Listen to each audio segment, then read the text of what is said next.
Welcome everyone to today's FS Club webinar on measuring corporate culture. It's going to be led by Alison Cottrell, CEO of Financial Services Culture Board, and Nick Wainwright. My name is Robert Pay. I'm an associate of ZN, and it's my pleasure to be able to chair this event today. But I can only do so thanks to the generosity of our sponsors, who allow us to range widely and freely across technology, economics, and finance. My job is to get out of the way as quickly as possible and hand over to our speakers, but first a few housekeeping notes.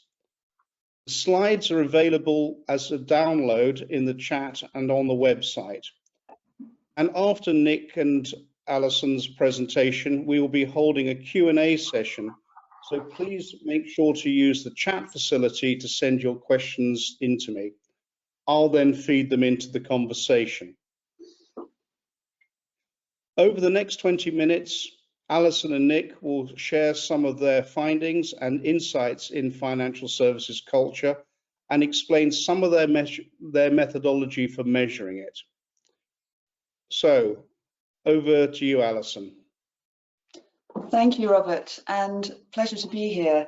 And so our title for today is, Can you really measure corporate culture? And I guess a bit of a spoiler alert, really, because our answer will be no. But there are things that you can measure that help you assess culture in a rigorously informed manner. And that's what we want to share with you today, the work that we've been doing on this.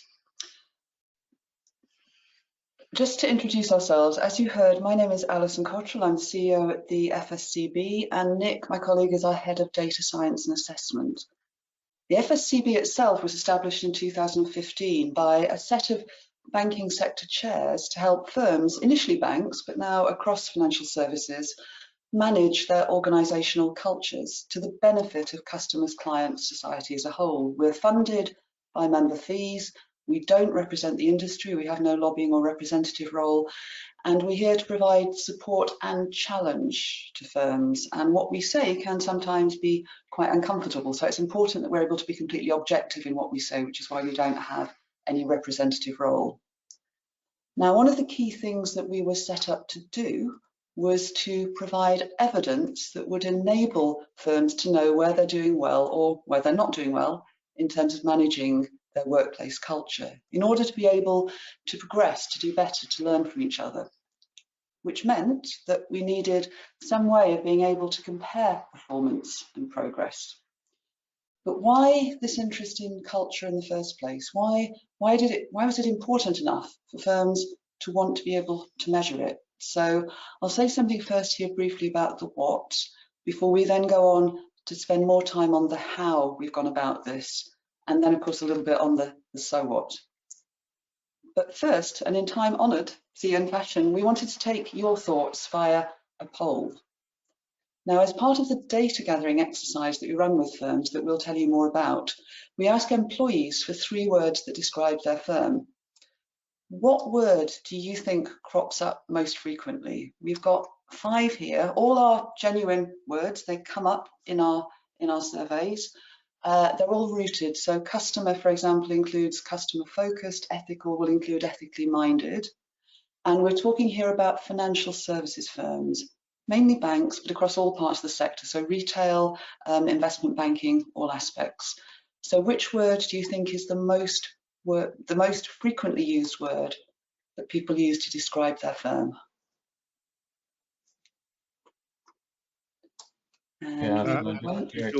Very fast responses here from people, and quite interesting results. And there's one word that's coming out way ahead of the others. Oh, bureaucratic. Interesting.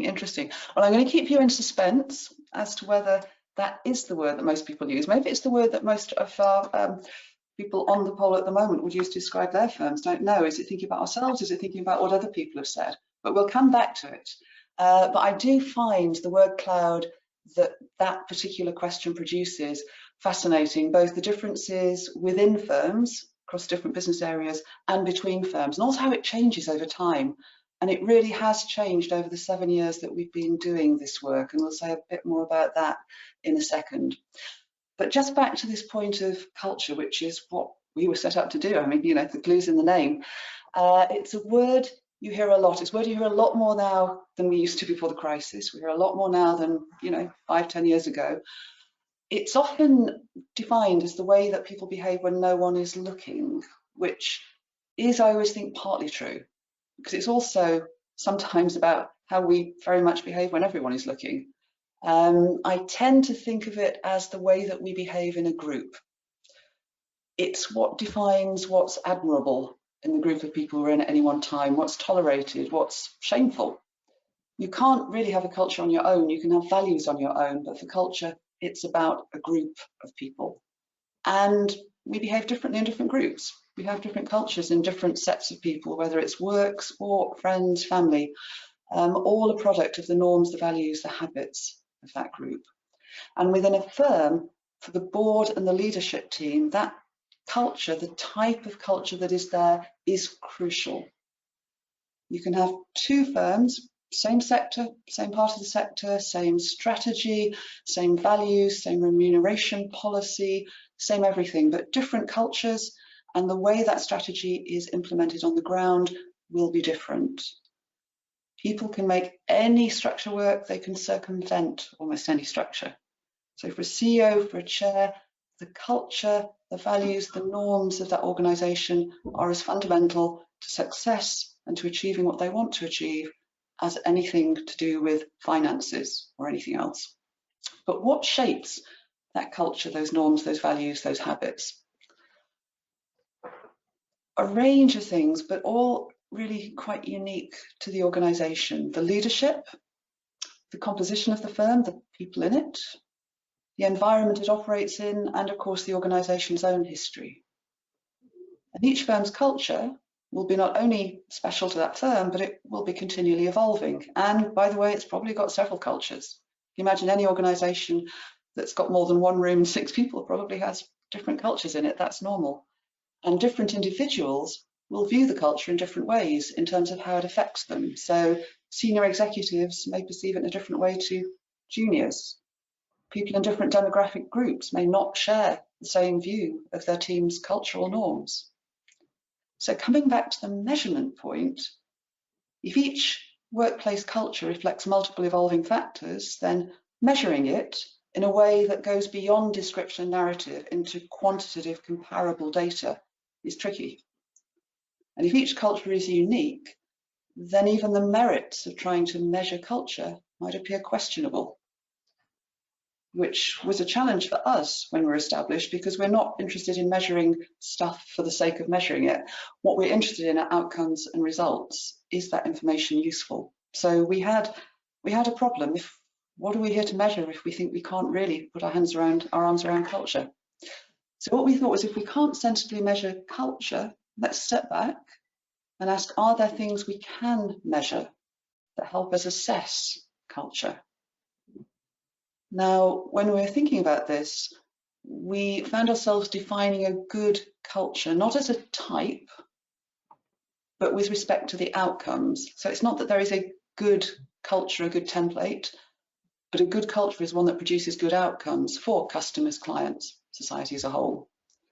So we then asked ourselves, do good cultures, i.e. any culture that produces good outcomes, do good cultures share common characteristics? And thinking about this, we identified 9 common characteristics that we think are shared across good cultures. And you can see these on this slide. They're very, very simple concepts. Things like honesty, reliability, competence, resilience, respect. You can see them all on that wheel. And our hypothesis in starting out was that an organisation that demonstrates these characteristics to a high degree is probably going to be better equipped and its people better motivated to deliver good outcomes than one that doesn't. Now, that's a hypothesis, I would say, just at the side, that, you know, that this approach is based on. It's also one that now, with 7 years of data, we are now testing. And Nick may want to say more about that. So using that data set and going back and looking at outcomes and saying, does this hypothesis actually look as if it stacks up? And the good news is we think it does, though we're still in the process of doing that work at the moment. So there's a bit of watch this space on that. So we ask how far those characteristics are demonstrated within firms. And I'll say a couple of things here just before handing over to Nick. One is we keep all these characteristics separate. We don't aggregate them. So it's not as if we come out with a single score for a firm or for a business area. This is all about, when we're looking at culture, it's all about balance. Good cultures are strong, but strong is not necessarily good. You need to keep a wide lens. So for example, you want a very strong sense of shared purpose. Look at a criminal organisation, a terrorist group. That's a very strong sense of shared purpose. Is it good? No, it's simply strong. You want somewhere that has very strong levels of, purpose and passion. You'll probably get a risk of high burnout in there. So on culture, we need to be careful what we target. And actually, I would often say with aspects of this, don't target. But it's a question of balance all the way across. So we're looking across this spectrum of characteristics. We're looking for information to tell us how far those characteristics are demonstrated. And also, we want to be able to measure this incidence of the characteristics in a way that we can compare firms and compare a firm over time. So we want a very structured and methodological approach. So I'll hand over to Nick now to say something about how we went about this and also what we've been finding. But Nick, thank you. Thank you, Alison. As Alison mentioned, since 2016, we've systematically measured firms in financial services against this framework. We do this through the perceptions and experiences of employees, so those experiencing the culture. And by doing this on a consistent basis across multiple organisations, it allows us to provide benchmarks so firms can see how they compare to one another. And by keeping the framework or the broad components of the framework consistent over time, it allows us to track progress, whether that be for an individual firm or also for the industry as a whole, so that we can actually report on the progress that's been made or where there's still more progress to be made. So in terms of the how first, before moving on to what we have found, so behind the 9 characteristics, we have a total of 36 questions as part of the core framework of our survey. These are all statements, very straightforward statements that employees are asked, the extent to which they agree or disagree on a 5-point scale. In developing these questions, we conducted a lot of cognitive testing to make sure that the statements are easy to understand and easy to answer. After the first years of doing the survey, we also carried out a lot of statistical analysis to confirm the questions that do make up the 9 characteristics do go together, so things like factor analysis. And as you can see here on the slide, which is the questions for the first of the 4 characteristics, we have both positively and negatively phrased questions. So those in red here are negatively phrased questions, where actually disagreeing with the statement is a more favourable response. And the reason we do this is to mitigate against acquiesce bias. So the tendency in some surveys for some people to agree with all statements. So it forces people to engage with the statements when they're responding. The other thing to note as well in terms of how we design the survey is intentionally asking questions not about people's own abilities, but more about the environment they're in or about their team. What we can tend to find in surveys is that most people believe they're above average, and so actually by having people by asking questions about people themselves, it means that people are more likely to give an honest response rather than if they're asking about ask about other people, they're more likely to give an honest response than if it's asking about themselves. The second slide here is just the remaining 5 characteristics and the questions underlying those, and the free text question, which Alison mentioned earlier, which we'll get onto the results to later. How we use the data here is we calculate a score using the responses across all 5 points of the answer scale, and that's used as a single point of measurement for firms for the purpose of benchmarking and for tracking progress over time.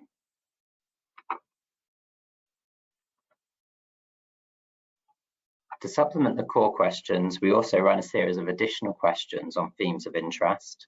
Some examples of the questions we've asked in previous years are shown here. So for example, questions we've done in the past are on speaking up, on inclusion, we've done questions on well-being, and this year we've done questions on the consumer duty. As well as closed questions, we also have asked free text questions in the past and then deployed natural language processing to draw out the main themes of the data or sentiment coming out of those, And we've also collected a lot of qualitative evidence through interviews of executives, non-exec directors, through focus groups of employees. And all of this is intended to provide a rounded picture and give depth to help contextualize the data. So what do we do with the data? So first we provide results to firms in the form of an interactive dashboard. This allows them to dig into their results, compare different areas of the firm, drill down into demographics, and then also to compare or to benchmark their data with other organisations. This can be done at the level of the whole organisation, and also similar business lines across different organisations. So for example, comparing the results of an IT team in one organisation to others. And similarly, we also look to provide benchmarks for similar types of organisation. So the large firms compared to other large firms, or smaller building societies, for example, compared to others. And this is really the multiple perspectives and the benchmarking that you get from doing a systematic measure of culture, as we try to do. And then, of course, we produce reports, and these are using our judgment and experience of analysing the data across multiple firms, and we provide these to the boards of the organisations. So I would say, while delivering the results and the report in some ways is the last stage of the evidence gathering stage, really the crucial part is actually what happens next. So how do firms use this information? We encourage firms to consider the results in the context of their own organisation and all of the other information that they hold.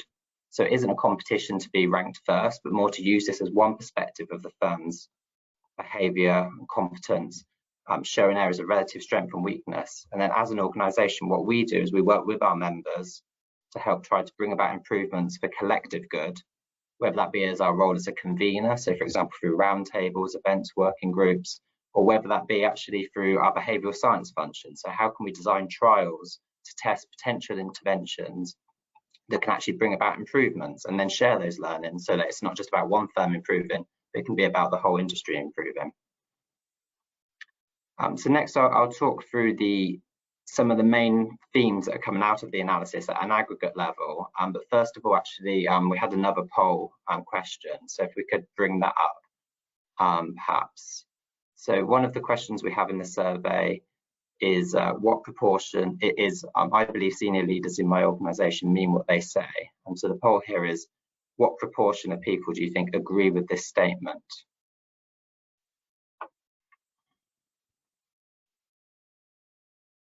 So I'll just pause for a moment.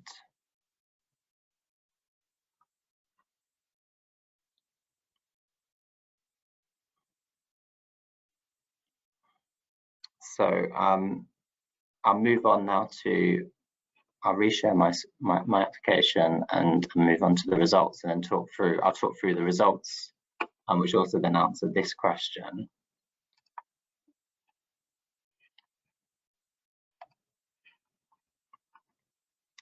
So in terms of this, you can see the results of this question actually in the top left here. So this page here shows our industry results, aggregated results at an aggregate level from 2016 through to 2022. All of these charts show the proportions answering favourably across the statements. So wherever the squiggle is going up, as you track it from left to right, it indicates improvements over times, or a downward slope in line would indicate declines.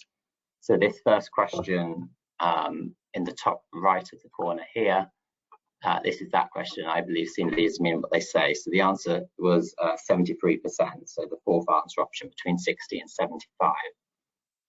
Now the interesting thing with this question actually is this is among one of the questions actually where for the industry as a whole, for the sector as a whole, we've actually seen some of the largest improvements. So this actually stood at 62%. So it's had like a double-digit percentage increase since 2016 when we first started measuring behaviour and competence in financial services organisations. And we know, and we see a similar increase in other questions about leadership, about taking responsibility, about some of the other internally focused questions about dealing with issues or getting things done internally. So this cluster of questions is actually some of the longer term and trends of improvements that we've seen. And also we see those very much in the context of other things that we know that firms have been doing. and trying to improve the connection between senior leaders and colleagues at all levels, and in the context of changes in the industry, such as the senior managers and certification regime, which came in. A second theme of our data has been on speaking up, and we know speaking up and listening has been a great focus for organisations across all sectors, and of course financial services is no exception. And here we've actually seen some long-term improvements in terms of receptiveness to challenge, people's comfort challenging their manager, which obviously links to themes such as psychological safety, and particularly we've seen some of those improvements in recent years. And we know from our engagement with members the efforts that have been made to try to reduce the barriers to people raising concerns, and crucially to the listening part of the speaking up. So what do you actually do when people speak up? The third theme that I think is really interesting for us to bring out is on well-being. So in our earlier assessments, we actually had some really quite stark figures on well-being, around 4 in 10 people who felt often under excessive pressure at work, and around a quarter that said that work was having a negative impact on their health and well-being. And this, along with the data that firms were collecting, their own data, actually prompted a lot of attention. But as shown from these charts here, which to reiterate, this is the proportions answering positively. So in the context of these two questions, this is the proportions disagreeing to those statements. Things hadn't really moved very much in the first few years that we'd measured these measures across firms. But what changed actually was in 2020, where we actually see those first initial peaks for these questions. And this was obviously the first time we did the survey post-pandemic. And since then, scores dropped slightly in 2021, but again have picked up quite a lot in 2022. And if we compare where we are now to where we were, we do actually see quite a material improvement. And when we do our analysis and we look across the demographics, one interesting aspect of this is about working arrangements. We see those who work from home or on a hybrid basis slightly more positive on these questions than those who work on site, and which we feel is very interesting theme in the context of things such as the future of the workplace and working arrangements going forwards. And then the last area just to focus on in terms of some of our like longer term trends that we've seen in the data is actually where we've seen a less positive picture for our survey in recent years, which is on questions around responsiveness and some of our customer focused questions. So some of these are highlighted here. All of these questions peaked in 2020, and all of them have fallen back since. And actually, if you take a longer term perspective, for example, from say around 2017 to now, most of them are at a very similar level. So this includes things sort of such as being that processes are a barrier to improvement, whether a firm focuses primarily on short-term results, responding effectively to customer feedback.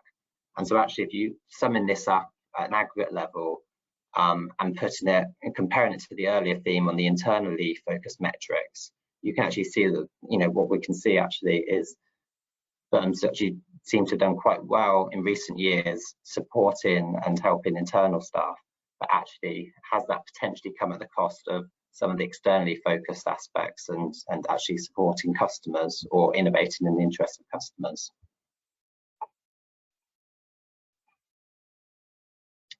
So returning to the question actually that Alison asked at the beginning. So this is the most common words people use to describe their organisation in 2022.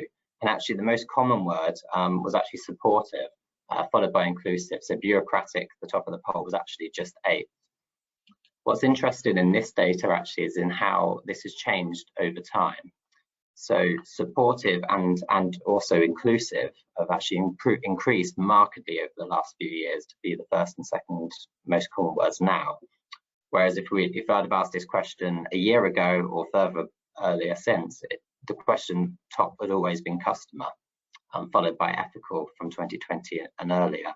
So actually we've seen quite a difference in the trends in how people describe their firm, and really this echoes some of the patterns we see in the quantitative data, which is also a good endorsement, I think, of some of the results that we've gone through on those. I know I'm short of time, so I'll very, very quickly go through the last few slides, but this is just to illustrate some of the deeper dives we do into particular themes. So one is on speaking up and listening. I think I mentioned the topic earlier, But what we've done as well as asking about general perceptions of speaking up, we've also asked about people's actual experiences. So have they wanted to raise a concern? What was it about? Did they raise it, and what happened? And this has given us really good data on the types of issues people want to raise concerns about. So is that linked to behaviour? Is that linked to customers? And we've found very different reporting rates according to different types of concerns. And obviously that's important because it has implications when you think about how do I improve speaking up? You need to know what sorts of issues people find the most discomfort raising, and then how do you then design the right mechanism to help improve that? And then lastly, inclusion. So for our survey, we've been able to explore perceptions of belonging. So whether people feel they can be themselves at work, whether they feel accepted. And also beyond the data actually shown here, we've also looked at related themes such as the importance of informal networks at work and about feelings of being stereotyped.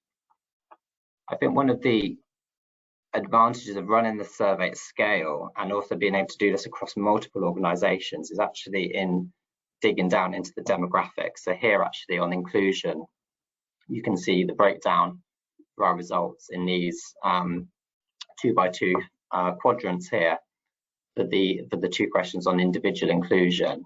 And actually we saw some very big differences, for example, by ethnicity. For example, here you can see 91% of white British respondents who both feel accepted and they can be themselves at work. But this drops to just 78% of Black or Black British respondents. Similarly, we see similar patterns by disability as well, where those that have a disability are much less likely to feel accepted and that they can be themselves at work.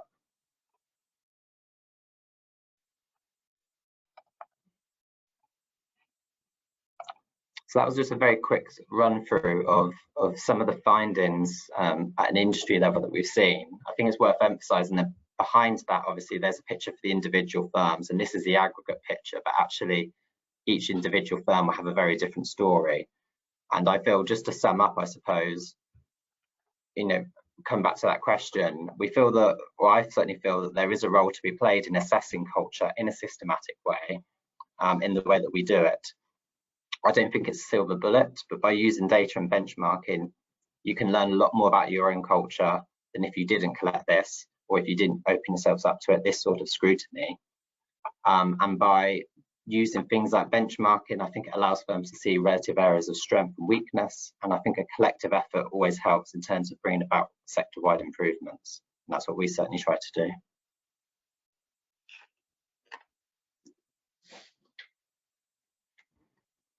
Well, thank you very much indeed for that, and not least for one of the best description, probably the best description of culture that I've ever heard, since people throw the word around so loosely. It was nice to have it so tightly defined at the beginning, and it's good to see that the employees of financial services firms are not quite as negative as some of the polls might have suggested, coming back from the people on the webinar today. I have a few questions to start off with, and one of them is you've got a collection. You mentioned you have using both quantitative and qualitative data. Slightly geeky question from me as a sometime qualified market researcher, but how do you actually manage to combine and integrate the two sets of data? Yeah, so I can jump in first, and Alison, obviously, feel free to add. So I think, well, one thing I think we use the qualitative data for is for the added depth. So to try to give explanations behind the numbers. One particular technique as well that we've used is something called grounded theory, which is where which is a methodology we've used to try to combine quant and qualitative data. And so, for example, with our focus group data that we've done in the past, for example, one of the themes I recall is about the alignment of values and how business is done at firms. So we conducted lots of focus groups about that. So how do you collect data and then be able to generalize that? And what we actually did was we combined it with the survey data, and then we looked at the focus groups that we did across multiple business lines, and then we tracked the two across one another to be able to have a look at higher scoring areas of firms and lower scoring areas of firms, then try to give ourselves suggested evidence of the types of practices that appear to be associated with higher scores. So it's not a, you know, it's not you can't say for sure, but if, for example, in all focus groups people are talking about a particular practice or policy, so for example advertising your values in an organization, that suggests that's probably not a condition that's actually associated with higher scores. But if you had, and you do enough focus groups where in all of the higher scoring focus groups, for example, you would have particular practices being talked about, and then there's an absence of that in the lower scoring ones, it allows you to go a little bit further to be able to say this appears on surface at least to be associated with better practices. And we certainly saw that on that theme with things like that authenticity of leaders. So where leaders have actually been seen to actually live the values or talk about them in what's seen as an authentic way, rather than actually just things being emailed out and things like that. So I think that's one of the aspects that we do. And again, I think a lot of it's to do with collecting data at scale across multiple organisations and trying to link the two. Yeah, just to add something to that, an example, and building on what Nick just said there, one of the questions you may remember from the survey, which I was quite like looking at the results of, is this question that asks about that there's no tension between our firm's stated values and the way that we do business. And as Nick mentioned, taking this approach and looking at which firms and which business areas, scored well or didn't score well on that. When we then talked with employees in focus groups and asked about, purpose and values and things like that, in organisations that had scored strongly on that question, you found that in the discussion, names were mentioned more. So people talked about values and they would say, yes, my CEO does it, my manager does this, whatever, but there are actually individuals who were named. Where firms had scored poorly on that, it wasn't that people said, oh no, X doesn't do that. There were no negatives, but there were just no names. And so one of the things we're taking from that, actually, you need to be in the story as the leadership team. It's not just enough sort of talking about it. That's a necessary bit, but it doesn't make the difference. But what made the difference between the high scoring and the low scoring firms in the survey was where the first thing that people thought of was actually an individual that they worked with who epitomised it. So you had to sort of put yourself in the story, and that was then linking that qual and that quant aspect. Right, thank you for that, Alison. A question coming from Donald McRae, asking, are you or have any of your the members of the survey been able to correlate culture with firm performance in any way? Nick, maybe worth doing something about the work we're doing to try to test this theory. So a couple of things on this. One is we do have like one organisation, which obviously we couldn't name, but we know like anecdotally that one organisation has actually done this very thing, looking at the results across like their different geographic units, and then against some of their internal measures of outcomes, and had seen some correlation. One thing, obviously, that we are doing, because I think, as Alison mentioned, what we're interested in is outcomes, and we do the survey in this way because we posit that this is a way to get to outcomes. You need to collect many years of data to be able to actually do this, because you get into the small n problem, which is you've only got a limited number of firms, you've only got so many years of data, and you need to be able to observe outcomes. So what we've started to do now is actually link our data with available data that we have on outcomes. So what sort of outcomes, what are outcomes? So we've been looking at conduct risk, for example, so looking at complaints data, and we've also been looking at prudential risk, so measures of riskiness of firms through Z scores, for example. And then linking our data, our survey data, with the data that we have on firms for that. And the early stages of the results of that analysis are quite positive in terms of the question set as a whole being correlated to more positive outcomes on those measures, and also crucially within that particular clusters of questions which appear to be slightly more correlated as well. So this isn't work that we've got the full results published for, but certainly it's an encouraging piece of work, an encouraging endorsement of the approach, but something that you can't do until you've collected several years of data. And then even when you do it, you have to be quite careful, because some outcomes for example, I don't know, net promoter scores or something like that. You could think about that, some of those sorts of outcomes, but actually, you know, that they're not always necessarily linked to actually better outcomes, because sometimes actually people can be quite happy, but actually they can be quite happy when they're actually not having something happen that's in their best interest. So it's about choosing the right outcomes, having enough data, allowing enough time for differences to be like had, and then to do that measurement. So that's something that we're doing at the moment. Okay, thank you for that, Nick. Another question from Ian Sheridan that relates to performance. Across the members of your survey, are there certain techniques that you've seen that are particularly effective for impacting cultural outcomes?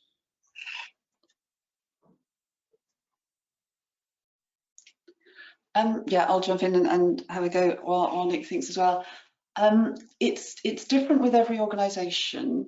One thing that's done that springs to mind, and I wouldn't say it's a technique, but it's an observation more, which is that often we see things begin to improve when things are bedding in and there's not consistent change. You know, we often get asked, actually, do things change when, you know, you change the management team, you change the leadership team?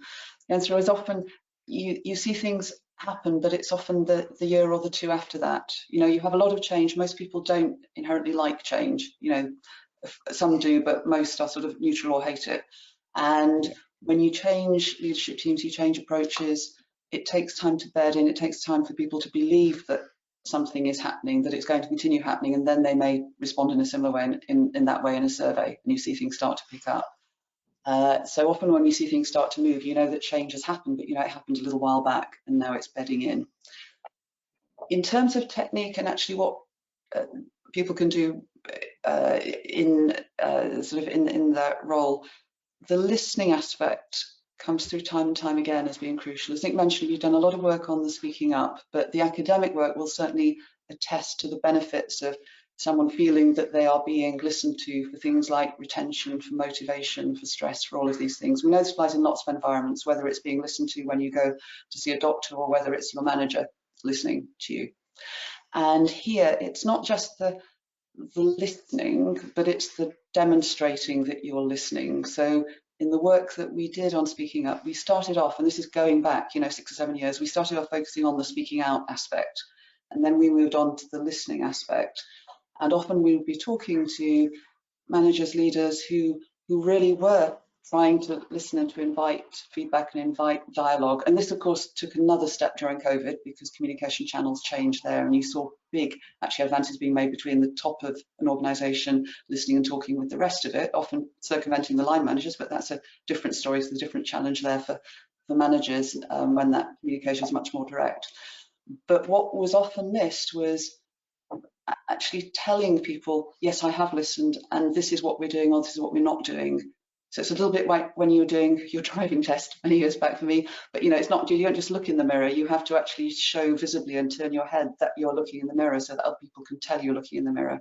And so there has to be some reciprocity. If people are giving you feedback, if people are giving information, you have to be able to demonstrate back that you are listening, you've heard, and do it again and again and again, which also applies, by the way, with employee surveys and with our survey. You know, where what we found works best with firms is where they ask for this information, then they go and they talk with their employees about the results of this survey. So you can see that something is actually happening with the information that's being given. But that listening and demonstrating your listening is fundamental to a lot of this. Thank you very much. And a question from Clive Bullen about whether or not the 9 criteria you outlined at the beginning are being used to aid recruitment, and whether there's a danger that that might end up with a kind of monolithic type of employee. I think you can separate those questions into 2 parts. I don't know, Nick, you may have thoughts on this. I don't know that the framework is. We know that some firms have, you know, have used findings when we fed them back in, you know, both in their just general communication material and in recruitment to say, look, you know, we're working on this, we're trying this, we're good at this, we're, you know, we're listening, we're doing this. So we know that it's used in that way. But Nick, are you aware of anything else on that side? No, I'm not. There's nothing I've been aware of in the context of like recruitment. I mean, I would certainly say, I mean, the 9 characteristics I think are very broad, and I think, you know, they apply. By the way, I wouldn't say just even to financial services. I think they apply widely to you know, measuring culture across organisations. I think there's a broadness enough that I don't think it would lead to that. I don't think, but I can't say that I know of firms really using it in the context of recruitment, but more in the I think using it in the context of trying to understand their own organisation through the lens of these 9 characteristics, and then, like I said before, trying to really understand how they stand out from others, because and that's one of the measurements of doing any sort of like systematic survey exercise, I guess, across lots of organisations. It's actually seeing how you look, where you're similar and where you look different. Yeah. Does it encourage anything monolithic? I haven't come across that. It's a really interesting question. I think 2 things. First of all, it is, as Nick says, it's very broad. So I think it would be, you know, people will interpret these things in slightly different ways as well. But it's, you know, it's consciously a very wide set of characteristics there. Also, when we go and talk about these results with boards, because the report we do to a firm goes back to the board, because it has to sit at the top, you know, the responsibility culture has to sit at that top level. When we're talking with them, we're very clear, this is for you to use, this is information. There isn't a single right answer here, and there may be some elements of these 9 characteristics that you are really focusing on at the moment. Some are more important to you than others. That's your call. We might challenge you. We might say, well, you know, are you forgetting about X or Y? But actually, this is your call as the board. This is your organisation. This is where the responsibility sits. So some will focus on some at different times. Some will be working on particular characteristics. And as organisations develop and change, you know, as they move from startup, as they grow, as they shift market sectors, whatever, some of these things again will, you know, rise and fall in their importance. So all the firms we work with will look at this data. They will look at it in the context also of their own internal data, of their engagement service. It's not an engagement survey. It's not asking are people happy or anything, you know. They will look at it with the engagement survey, with absence stats, with all the other internal data that firms collect. And this is a piece of a jigsaw. It doesn't do anything magically on its own, but we have seen cases where actually putting it together with engagement data, with other data, suddenly starts to make that picture, you know, make sense, or sort of highlights particular business areas. But, you know, we always have to be very conscious of the limitations of any single approach, including this one, as well as the benefits it can bring. Well, thanks, Alison. And actually, as we close, one last question from Selo Lekalakala, and she would just like you to redefine your definition of culture. I thought I remember the bit that was interesting was the difference between individual and the group. Oh yes, the way that people behave in groups. Yes. So so if you are, you know, just an individual in isolation, you can have, you know, you can have values, you can have purpose, but it's very difficult to talk about having a culture on your own because you are just yourself. Whereas once you enter into relationships in any workplace, sport, family environment with other people, then you start to think, how do other people see me? How do I view other people? Once you start to bring in that perception of others and by others, then you start to get norms about feeling, you know, feeling proud, feeling esteemed, feeling ashamed. And then you start to get those collective values and norms that dictate, which is why when you go in and try to change culture, it's actually very disturbing, and it can be quite, you know, disorientating for people, because you're starting to change all the things that people actually measure themselves by in it as well. It's very deep-rooted concept. Well, thank you very much for a very interesting talk to end this year's FS Club webinar series with. And as we end, I'd like to thank the people who make it possible, the FS Club sponsors. Secondly, I'd like to thank the audience, and I'm sorry we didn't get through all the many questions that have come through. But I'd also like to draw your attention to some upcoming events that can be found on the website. We kick off again on January the 9th with an update on EU financial services, and that's going to be given by Dr. David Doyle. And on the following day, we have cracking down on greenwashing with satellite and ground sensor networks by Tak Lung. Sounds an interesting talk. And a third webinar in the dog days of the second week of January are China's Worlds. What does Xi Jinping want for his country? Sounds also very interesting, by Professor Kerry Brown. And finally, I'd like to thank Alison Cottrell and Nick Wainwright of FSCB for giving this talk. And we look forward to seeing many of you back here in 2023. Thanks very much. Thank you.